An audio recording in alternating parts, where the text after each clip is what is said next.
Provérbios 4:23, de tudo ou sobre tudo o que se deve guardar, guarda o teu coração, porque dele procedem as fontes da vida.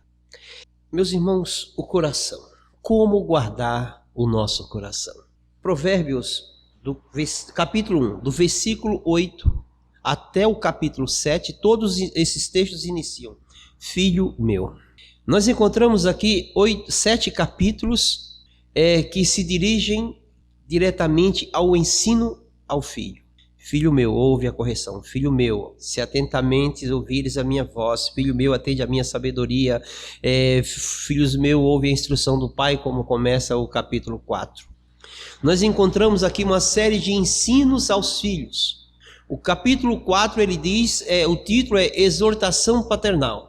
Então, todos esses 7 capítulos iniciais de Provérbios são ensinos que se dirigem diretamente ao filho, aos filhos. São ensinos de práticas, de relacionamentos e condutas para com pai, filho, amigos, irmãos, como se deve se portar com a esposa, com a namorada, e em especial aqui, como deve se comportar em relação à sua conduta moral e ética. Então o versículo 1, ele começa falando aqui: ouve filhos a instrução do pai e estais atentos para conhecerdes o entendimento, porque vos dou bom ensino, boa doutrina.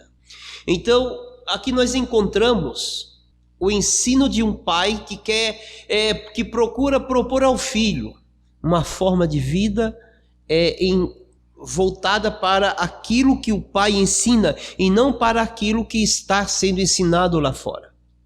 Então no versículo 23 ele diz, após dar várias instruções, ele vai falar: filho meu, de tudo que você deve guardar, guarda sobre todas as coisas, guarda o teu coração. Salomão ele escreve, ele nos ensina muitas coisas. Lá em Eclesiastes 11 ele diz: lança o teu pão sobre as águas. No 12 ele diz: lembra-te do teu Criador no dia da tua mocidade. Então Salomão ele está sempre ensinando, são ensinos práticos. Mas aqui ele chama a nossa atenção quando ele diz: de todas as coisas que você deve guardar. Veja bem, de tudo que você deve fazer, guarde o seu coração.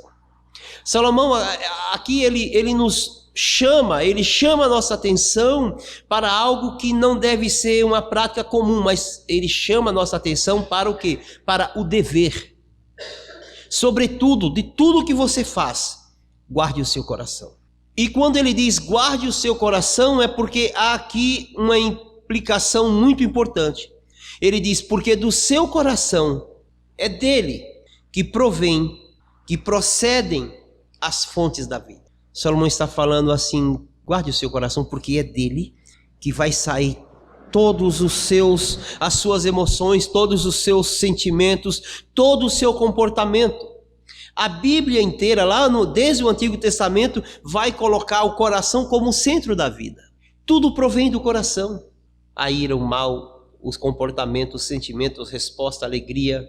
Então, o coração é o centro da vida no Antigo Testamento. Agora nós vamos encontrar o cérebro, como o centro da vida. Mas a Bíblia aqui ela diz que os sentimentos, que a sabedoria, que tudo é guardado no coração. Então nós vamos aprender um pouco aqui com o escritor em como guardar o nosso coração. Veja que ele diz que é um dever, que é uma obrigação, que não deve ser uma opção em nossas vidas, mas deve ser um dever. Então, a primeira coisa que nos chama a atenção é como guardar. O que é guardar? Guardar é quando você tem um dinheiro, uma quantidade boa de dinheiro, e você não leva ao banco. Você fica com ela em casa e você mantém ela ali próximo de você, mas você guarda. Você guarda em um local onde as pessoas não veem, onde não vai ficar exposto para as outras pessoas. Mas é um lugar onde você entende que é um lugar seguro, que quando você quer ter acesso, você vai lá e guarda. Eu conheço pessoas que guardam, mas tão bem guardado que depois procura e não acha. Mas o guardar é você saber onde está, é você ter o acesso. É você guardar de uma forma que ninguém veja, mas está no lugar seguro, mas você tem acesso na hora que você precisa. Guardar não é jogar no esquecimento, não é esconder a ponto que ninguém mais saiba onde está. Você tem que saber. Então, guardar é colocar em um local onde aquilo é preservado de outras pessoas, de outros olhares, de outras cobiças, mas ele é guardado, mas você tem livre acesso. Você sabe onde está. Quando você precisar, você vai lá e você vai fazer uso, porque você guardou para você. Você preservou aquilo para você. Então, guardar é colocar algo em um lugar seguro, de livre acesso seu. Guardar, você também precisa preparar para guardar. A gente não pode guardar de qualquer forma. Eu falei aqui, usei o exemplo do dinheiro. Você não vai guardar uma cédula em um lugar úmido, porque a umidade vai corroer, as bactérias, os fungos do mofo vai destruir a composição química da cédula, e com o tempo ela não vai mais ter validade nenhuma. Então, guardar também é você se prevenir em onde você vai guardar, a forma que você vai guardar. Então, veja que guardar primeiro é colocar em um local seguro, em um local onde você sabe, onde você tem acesso a qualquer momento. Mas também você tem que guardar em um lugar onde o objeto guardado, ele tenha a sua segurança e a sua preservação natural. Então você tem que ter um lugar apropriado. Guardar também quer dizer que você guarda por um propósito. Porque quando a gente não quer alguma coisa, a gente joga fora. A gente dispensa, a gente descarta. Porque não nos interessa mais. Agora, quando nós guardamos, a gente guarda com um propósito. A gente guarda com uma motivação. Então, guardar o coração quer dizer, eu vou guardar o meu coração porque eu tenho um propósito. E qual é o propósito de nós guardarmos o nosso coração? Então, veja bem que o guardar inclui algumas características. Você não vai guardar o coração em qualquer lugar. Você não vai guardar o coração em qualquer ambiente que possa lhe prejudicar. Você vai guardar o coração porque você tem uma motivação, você quer preservá-lo, manter ele livre de alguma influência, porque no futuro você quer usar ele. Então, guardar é colocar em um lugar seguro, em um lugar de livre acesso, em um lugar onde ele se sinta bem, ele seja bem cuidado e você tem uma motivação para guardar. Então, aqui o escritor diz, guarde o seu coração, porque dele provém a fonte da vida. A primeira coisa que temos que fazer, irmãos, é guardar o nosso coração de nós mesmos, da nossa natureza pecaminosa. Nós encontramos na parábola do rico lá em Mateus, quando Jesus se dirige àquele jovem, eles se encontram e ele diz, olha, o que eu devo fazer para herdar a vida eterna? E Jesus diz, vai, vende tudo que você tem e dá aos pobres. E ele se entristece, porque ele não poderia fazer aquilo. Porque o seu coração estava guardado naquelas coisas. O seu coração estava guardado nos bens que ele tinha. O seu coração, irmãos, ele tinha um propósito para o seu coração, gozar dos benefícios da riqueza, gozar dos benefícios dos seus bens. Então o seu coração estava guardado naquilo, e aquilo corroía o seu coração. O desejo de ter, o prazer de usufruir dos bens. Então a Bíblia diz, o texto diz que aquele homem se entristeceu em ter que se desfazer destas coisas. O seu coração estava guardado naquilo. A motivação, o objetivo do seu coração era de gozar daqueles benefícios. Então nós temos que ter cuidado para preservar, para guardar o nosso coração dos nossos desejos, daquilo que satisfaz a concupiscência dos nossos olhos. Mateus capítulo 4, nós encontramos a tentação de Jesus. Mateus descreve esse texto como sendo uma das maiores provações de Jesus. Porque quando Satanás diz, se tu és o Filho de Deus, Satanás estava colocando em xeque a natureza divina de Jesus. a sua descendência. Ele estava ali colocando em xeque os planos de Deus, os decretos de Deus, os eternos decretos de Deus. Se aquele ali era aquele que havia sido prometido lá no Éden, se aquele havia sido prometido a Abraão, se foi aquele que havia sido prometido à descendência da casa de Davi.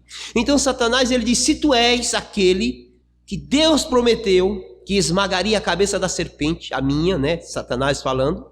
Se tu és aquele que Deus chamou Abraão e falou: em ti serão benditas todas as famílias da terra. Se tu és aquele que Deus falou para Davi que da tua casa, da tua descendência, um se assentaria no trono e reinaria perpetuamente. Então, se tu és aquele, transforma essas pedras em pães. Irmãos, Jesus tinha poder para transformar não apenas aquelas pedras em pães, mas todas as pedras. Mas Jesus não cede. Sabe por quê? Porque o coração de Jesus estava guardado. Estas coisas não contaminavam o coração de Jesus. Os prazeres das riquezas, os prazeres do poder, os prazeres da carne não conseguiam alcançar o coração de Jesus, porque o coração dele estava guardado. O coração dele não estava guardado para estas coisas. O coração de Jesus estava guardado para satisfazer a plena vontade de Deus, que era que dele, da cruz, do seu sacrifício, nasceria, ou poderíamos falar, procederia a fonte da vida. O coração de Jesus estava guardado porque tinha propósitos, tinha uma motivação de satisfazer, era de satisfazer os decretos eternos de Deus, a vontade de Deus. Isso nós vamos ver no Getsemane e na cruz. Guardar o coração. Guardar daquelas coisas, irmãos, que nos satisfaz. Guardar daquilo que nos seduz. Guardar daquilo que nos apaixona. Guardar daquilo que nos derruba. Então nós temos que guardar o nosso coração das nossas tentações. Mas por que das nossas tentações? Porque nós temos paixões. Nós temos preferências.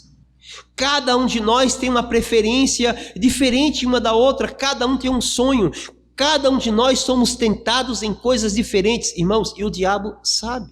O diabo nos conhece. Deus nos conhece desde a eternidade. Mas o diabo nos conhece desde o dia que nós nascemos. Porque ele nos observa. Ele percebe, ele olha para nós, ele sabe quando nós desejamos, nos alegramos em alguma coisa, quando nós corremos atrás de alguma coisa, ele sabe. Então ele vai colocar coisas diante de nós para nos seduzir. Ele conhece a nossa estrutura, assim, a nossa natureza. Então nós temos que guardar o nosso coração daquilo, das coisas que nos seduz. Temos que ter muito cuidado. Nós temos que guardar o nosso coração para não sermos tentados por nossas necessidades. Guardar o coração das influências externas. O salmista diz, já no Salmo 1, que nós devemos ter cuidado para não andar com os pecadores, para não nos assentarmos com eles e para não andarmos nos conselhos dos ímpios, nem muito menos concordar com os pecadores. Davi diz que esses homens não são bem-aventurados. Os bem-aventurados são aqueles que meditam na palavra dia e noite. Davi está falando, bem-aventurado é o homem que não anda com o pecador, que não abre a sua vida para assentar-se com os escarnecedores, que não anda também segundo os seus conselhos. Davi fala de escarnecedor, de ímpio e de pecador. Davi fala de assentar-se, de caminhar junto e de seguir os conselhos. Davi reprova essas atitudes, porque Davi fala, aquele que empresta o seu ouvido aos conselhos, é porque esses conselhos vão ao seu coração. Não é que a gente não pode conversar com o pecador. Davi está falando aqui de compactuar, de aliança, de andar junto, de concordar, de sentir prazer nas decisões deles, nos seus conselhos e nas suas práticas diuturnas. Davi diz que nós devemos nos ausentar desse tipo de comportamento e de aliança. Nós não podemos, irmãos, ceder o nosso coração a esses pensamentos. Tem um ditado do mundo assim que às vezes eu falo assim, a gente tem que concordar. Me dizes com quem tu andas e eu te direi quem tu és. Nós temos que ter escolhas. Nós temos que ter cuidado com quem nós andamos conversando. Nós temos que ter muito cuidado, irmãos, com quem nós abrimos o nosso coração para conversar, para viver, para trocar ideias. Lembra daquele ditado que água mole em pedra dura, tanto bate até que fura? A gente não pode andar em comunhão com as trevas. Nós temos que guardar o nosso coração. Porque quando nós começamos a ouvir demais é porque nós já estamos gostando. Quando nós começamos a andar demais com os pecadores é porque nós já estamos gostando do comportamento deles, de andar como eles. Escolha com quem você anda. Eu estava conversando com a minha esposa agora vindo para cá. O meu irmão que não queria saber de crente, que não foi no meu casamento porque não tinha bebida alcoólica. O meu irmão mais velho, que deveria ser a minha referência, que não me queria do lado dele, que às vezes até me evitava, porque não gostava de crente. E a esposa dele crente, a filha crente. Aí agora esses dias ele falou que quer ir para a igreja. Que quer vir para a igreja e falou que queria vir para a minha igreja. Eu falei, não rapaz, você vai para a igreja mais perto da sua casa. Tem igreja lá. Se você for para a minha, é longe, você vai ter dificuldade disso, você vai depender de mim. Não é fácil. E a igreja tem cultos de quarta-feira, às vezes já estou lá no centro de São Paulo e de lá eu vou para a Zona Leste, então eu não vou vir aqui te buscar. E a gente conversando, eu falei agora só que e ele falou assim, como é difícil agora, porque eu não bebo e não fumo mais. Aí meus amigos todos bebiam e todos fumavam, e aí todos bebem e fumam, e aí eu desço lá no prédio e vou conversar com eles, um está com cigarro, o outro está com a garrafa de pinga. Eu falei, então Zé, José Washington, nome bonito, né? Eu falo assim, então Zé, mas José Washington a gente chama de Zé, né? A gente facilita as coisas. Falei, então Zé, só que agora você tem que ter uma opção, rapaz. Você tem que mudar os seus amigos. Você nesse momento você tem que ir para a igreja, para começar a andar com outras pessoas, para aprender um padrão diferente, para aprender um comportamento diferente, um linguajar diferente, práticas diferentes. Porque se você ficar com esses seus amigos, olha, eu passei por isso. Quando eu entreguei a minha vida para Cristo, quando Cristo me tomou como um novo homem, eu deixei de andar com aquelas pessoas por um bom tempo. Porque eu não me sentia bem com eles. Eles falavam palavrão e aquilo me fazia mal. Eles falavam, vamos fumar, vamos beber, e eu falava, não faço mais isso. Então eu passei a ser um corpo estranho, porque o meu coração estava fechado para estas coisas. Aí eu falei, agora não, agora eu vou lá, converso com eles, até ando um pouco com eles para trazê-los para cá. Para mostrar para eles que o lado de cá é melhor. Mas a gente tem que fazer escolhas. Você tem que saber com quem você anda. Quando ele diz, guarda o teu coração, ele está falando, tenha cuidado com os teus amigos. Tenha cuidado com quem você anda, porque a gente se corrompe. Quando as coisas começam a virar uma prática comum, quando a gente começa a conviver com alguém que faz coisa errada, a gente acaba acostumando. Vira coisa comum. Nós devemos ter cuidado, guardar o nosso coração. É preservá-lo destas coisas. Não é que você não deve ter amizades ímpias, não é isso. O que eu estou falando é você deve guardar o seu coração dos conselhos dele. Você deve guardar o seu coração do comportamento deles. Você deve guardar o seu coração quando eles zombam de Deus, quando eles querem cometer pecados e você, sabe, e você concorda, e você anda, e você conversa com, eu vou sair hoje, vou aprontar e vou fazer isso, e você, tá, sei, onde você vai? Não, eu vou para tal lugar. Você começa a concordar, você começa a zombar da santidade de Deus, também quando você concorda, quando você escuta essas coisas e como se nada tivesse de errado. Às vezes, o muito falar, o muito viver com essas pessoas, acaba mudando o comportamento de alguns cristãos.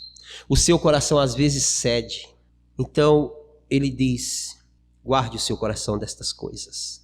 Guarde das suas paixões e guarde das tentações externas. Se nós olharmos para a Bíblia, nós vamos encontrar muitos exemplos. O próprio Salomão, um homem que pediu sabedoria a Deus e conhecimento para administrar o povo, para reinar o povo, para cuidar do povo de Deus. O pastor Marcos pregou aqui sobre isso. E Deus deu sabedoria a ele e muito mais. Mas com o passar do tempo, Salomão, quando ele escreve Eclesiastes, ele diz assim: todas as coisas que os meus olhos viram, eu já falei isso aqui acho que umas 3 vezes e eu volto a falar, todas as coisas que os meus olhos viram e o meu coração desejou, eu os dei. E os meus olhos viram e o coração desejou, eu os dei. E aí ele vai fazer uma relação de animais, de construções, de joias, e ele diz assim: ninguém antes de mim teve isso. Ninguém, nem um rei. Ele estava falando de Saul, estava falando do seu pai. Nenhum rei antes de mim teve as coisas que eu tive. Mais tarde ele vai entender que tudo isso era vaidade. Mas Salomão, um homem que, segundo, era o homem mais sábio, com exceção de Jesus, um homem que recebeu uma graça, uma sabedoria e um conhecimento de Deus de uma forma sobrenatural. Com o passar do tempo, Salomão, ele fez alianças com outros povos. Ele andou com outros reis, ele casou-se com a filha de Faraó, ele casou-se com outras mulheres e então ele se afastou de Deus, porque ele passou a adorar deuses estranhos, a cultura das suas esposas. Talvez ele, como marido, quis agradar as mulheres, que era aquela que estava do seu lado, e se esqueceu de agradar ao Deus Todo-Poderoso. Salomão não guardou o coração destas coisas. Ele cedeu ao comportamento, aos prazeres. Então nós temos que ter cuidado, porque a gente trabalha com pessoas, nós estudamos com pessoas, nós temos amigos, nós às vezes passamos mais tempo no trabalho com o ímpio do que com alguém cristão. Então nós estamos guardando o nosso coração destas coisas, ou será que o nosso coração está sendo contaminado por estas coisas? Quer ver um exemplo? É quando você começa a falar o que as coisas, as palavras erradas, feias, que as pessoas do seu trabalho falam. É quando você começa a achar que o seu colega de classe e o seu amigo da escola, ímpio, é mais feliz que você. É quando você começa a olhar as coisas erradas e achar que estão certas. E às vezes você é repreendido pelo seu pai, pela sua mãe, pelo seu marido, pela sua esposa, pelo seu filho, e você fala: não, isso não tem nada a ver. Tem tudo a ver. É porque isso já está descendo ao coração. Salomão, ele cedeu. E agora, quando ele diz guarda o teu coração, ele sabe por que ele está falando, porque ele teve essa experiência. Aquele que está em pé, cuidado para que não caia. Esse texto não é para o mundo. Esse texto é para nós, que temos que ter um comportamento santo. Esta obrigação, este dever tem que ser nosso, e é um dever. Havia um homem muito forte, poderoso, que com a queixada de jumento matou de centenas de pessoas. Um homem forte, que havia sido prometido desde a sua mãe, que o cabelo dele não poderia ser cortado, que ele não poderia tocar em cadáver, que ele era um escolhido de Deus, e Sansão era um homem forte. Tem filmes sobre Sansão, a história de Sansão é maravilhosa. Todo mundo, quando a gente é criança, que a gente assiste os filmes ou escuta a história de Sansão, a gente sai da igreja assim: eu sou Sansão, quero ser Sansão, né? A gente sai até, mas enche o peito e eu sou Sansão, você é o Sansão. Mas Sansão, um dia ele viu uma mulher bonita e ele desejou aquela mulher. A sua mãe havia lhe dado o conselho que ele não se envolvesse com aquela mulher. A palavra do Deus Todo-Poderoso que o havia feito, tornado ele um homem forte, um escolhido do Senhor, condenava a misturar-se com povos estranhos. Mas Sansão se rendeu, o seu coração se rendeu à paixão por Dalila. E nós conhecemos a história. O trágico fim de um guerreiro, de um homem honrado, de alguém que era poderoso, morreu humilhado, cego, prisioneiro. Embora que Deus lhe dá força, restaura a sua força para que ele pudesse matar os seus inimigos. Mas o fim dele foi um fim trágico. Morreu junto com os seus inimigos, porque não guardou o seu coração. Meus irmãos, temos que guardar o nosso coração. Hoje de manhã aqui nós aprendemos sobre a aliança de Deus conosco, e é uma aliança perpétua. E é uma aliança que Deus estende a toda a nossa família. Sabe por que Deus estende a aliança para a nossa família? Para que um possa sustentar o outro, para que um possa ajudar o outro, mas para que um também peça ajuda ao outro, para que um dependa da oração do outro. Temos que guardar o nosso coração. O Salmo 24, ele diz assim: quem subirá ao monte do Senhor? Em outras palavras, ele diz: quem entrará no céu? E ele diz: aquele que é limpo de mãos e puro de coração. Aquele que guardou o seu coração, que preservou o seu coração do pecado. Esse entrará no céu. Então, por que guardar o coração? Para que você possa morar com o Senhor. Para que você possa ter uma vida libada na presença do Senhor, uma vida santificada. E logo mais você possa adentrar as portas do céu. Lucas 6,45, Jesus diz que o homem bom, do bom tesouro do seu coração tira o bem. E o homem mau, do mau tesouro do seu coração, tira o mal. Porque da abundância do seu coração fala a boca. Jesus aqui, ele relaciona o coração ao caráter, ou o caráter ao coração. Então ele diz que o homem bom, do bom tesouro do seu coração, ele tira coisas boas.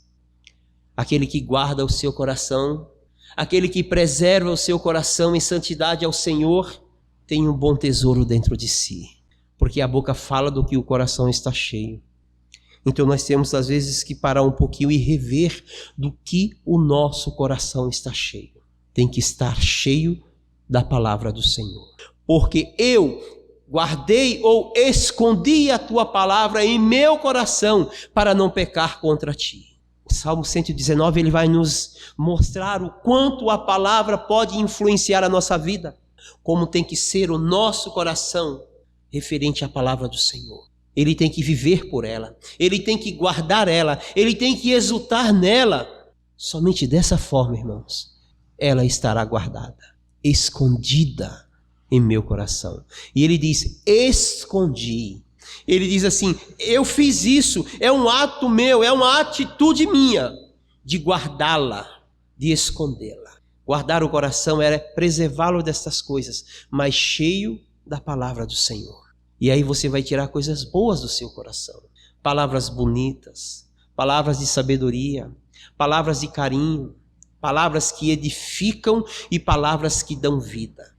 O homem mau, do seu mau coração, ele vai tirar palavras pesadas, coisas difíceis, palavras de morte, palavras que colocam para baixo, palavras que empurram as pessoas para trás. Mas o homem bom vai tirar do seu bom coração coisas boas.